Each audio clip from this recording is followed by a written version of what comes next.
Hi everyone. Today I want to talk to you a little bit about pistol grips. So pistol grips present a unique opportunity for creating human-machine interfaces that rely more on the leverage paradigm as opposed to friction. Let's take this SIG here I just completed for a client. On this, the problem for a manufacturer is he has or they have to accommodate the greatest number of customers, humans that they can, so that they're not going to lose sale. Because obviously, if you start adding this kind of ergonomic character into a grip, if somebody grabs it and doesn't like it, they lose a sale. So what you end up doing is you end up relying on the friction paradigm. You end up with a smooth or textured surface in this case that relies primarily on friction between the hand and the weapon in this case.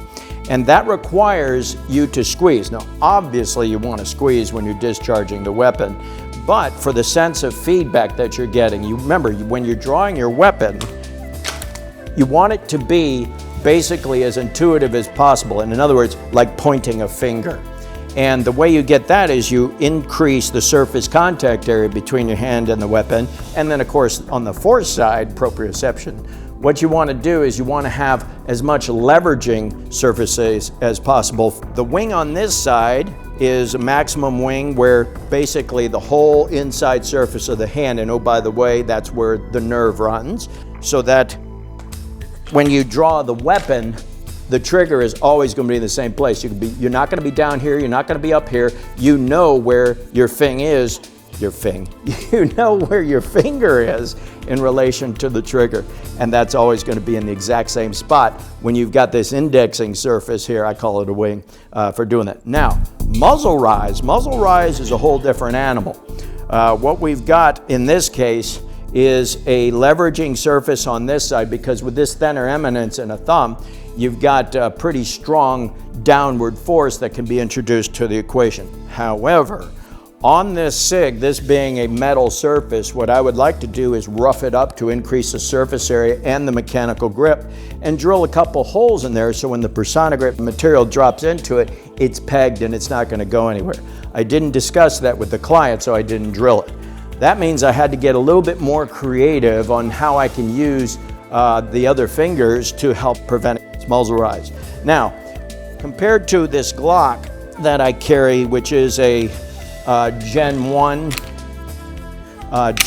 design, meaning back in the 90s when I was doing Indy cars, this is pretty much how the designs were. And this is actually a very functional and beautiful wing on this side, and the thumb flange on this side gives me a bunch of surfaces. You notice my index finger drops into this tiny little groove here. I've got that one there. And then you might not be able to see it, but there is a groove right here that when my thumb comes up, I now know where it is. And that's how you can get tighter grooves. When you can draw your weapon and it becomes like pointing a finger. That's that one. Now, the backup gun, basically a mini, model 27, the shorter barrel is going to have a little bit more punch. And this guy, what they did, they realized that, and so what they did from the factory, they give you a little bit of a groove there, and that's nice. However, for the finger spacing, obviously I know my own finger spacing. I added a monster flute on the front strap, and that really helps for doing that. And I know I didn't pull the mag out, so it's all good. Getting back to the SIG.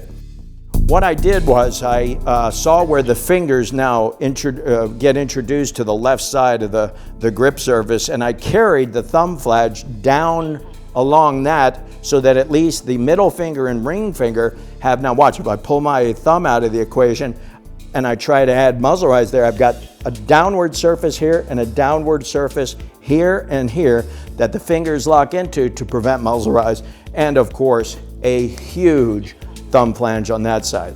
So between the wing on this side giving you barrel aim information, that's the way this weapon works. So if you have any questions, feel free to call me. And the best program really for your weapon would be obviously to send me pictures, but also ideally send me video, because the way the hand interacts with a weapon is very important to see it actually in action. And then we can get you designed. Okay, now I want to talk a little bit about how the ProPak program works.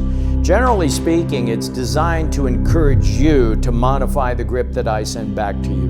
Because I feel that until you are able to fine-tune that grip, it's going to be probably 95, 96% there. But if you want that last little bit, you got to feel free to pull out the heat gun, reheat this, massage this material around, push this down, pull it up, do whatever, so that when you get done modifying it at the range, you can ship it back to me, and I'll make sure that the integrity of the bond between the Bersonic grip and the weapon hasn't been compromised. And of course, I'll add the texture and the beautify without destroying your design. That's how the ProPak system works. For a year, for an entire year, you could sit there and mold and mold and mold. It's going to be perfect. But usually, honestly, after about the first or second remold, it's perfect, and you're not going to want anybody near it. So, if you have any questions, feel free to call me.